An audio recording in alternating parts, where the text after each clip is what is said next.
Sometimes life is so uncertain that we struggle with our sense of identity.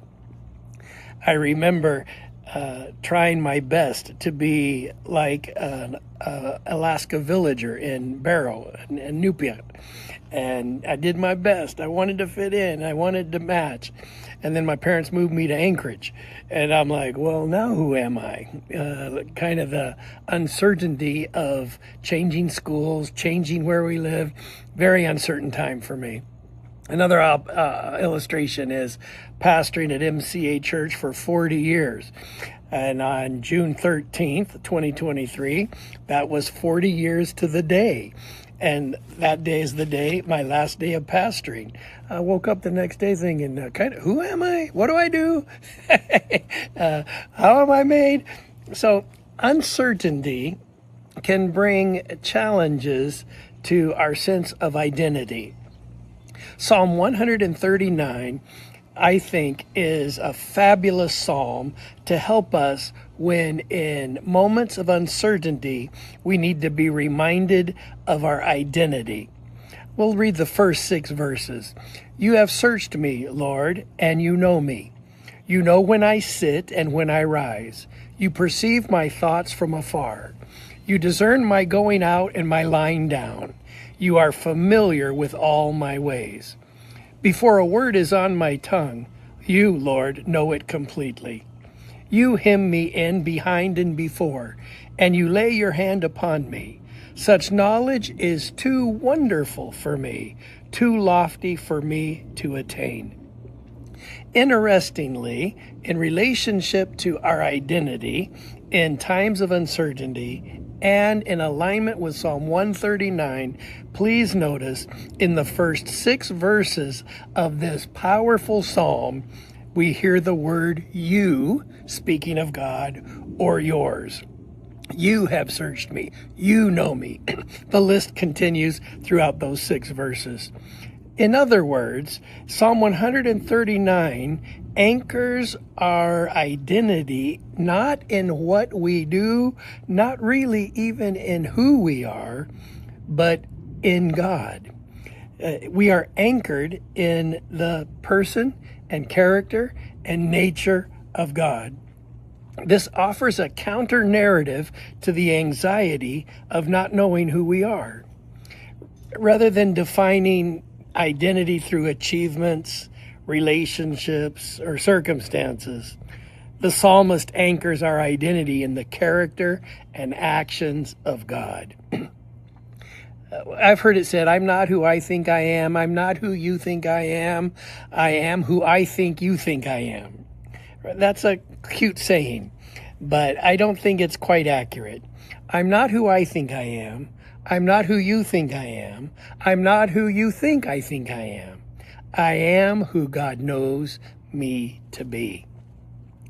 In verses 1 through 6, you see, in verse 2 especially, it says, you know when I sit and when I arise, you perceive my thoughts from afar. In other words, we are in God's thoughts, and it is our internal life is known to God. You perceive my thoughts from afar. You know even that internal part of my life. You know the things that I even think. And may my meditation of my heart and the words of my mouth be pleasing to the Lord, because both the meditation and the words are known to God.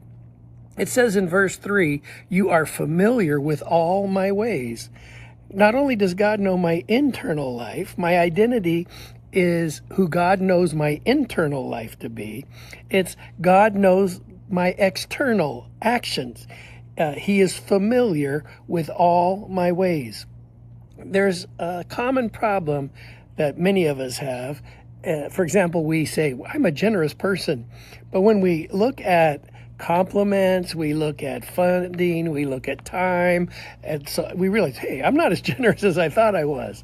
But see, God knows me. God knows my internal life, but he also knows the actions of my life. He's familiar with all our ways. And then verse 4 is also an interesting line.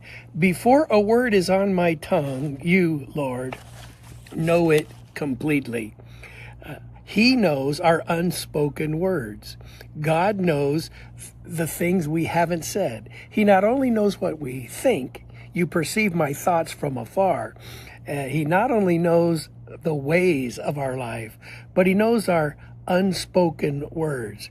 He knows when we want to say, I hate you, right? And we don't. He knows when we say, I love you, but we don't. So our identity implication from Psalm 139 is that you are not a mystery to yourself that you must solve alone.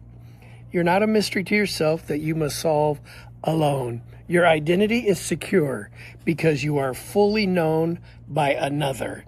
And this another is spelled with a capital A. You are fully known by God. Uncertainty often stems from feeling misunderstood or unseen. This passage asserts that you are deeply seen. So if it's so uncertain, maybe you've identified yourself with parenting, but you have an empty nest. Maybe you've identified yourself with a certain economic lifestyle, but that economy doesn't support that anymore. Maybe you identified yourself with a title, but now somebody else has the title. Maybe you've identified yourself with a physical fitness, but now you don't have that physical fitness. It's good for you and me to remember from Psalm 139 that we aren't who those external achievements and titles and resources define us as. We are who God knows us to be. 10 times. You, your. God, we are who you know us to be. And then, perchance, should life bring us to dementia, should we come to a place of failing memory, we will always be able to rest in what God remembers our identity to be. We may forget our name, we may forget our location, we may forget all kinds of things, but God remembers, and we rest in the memory of God.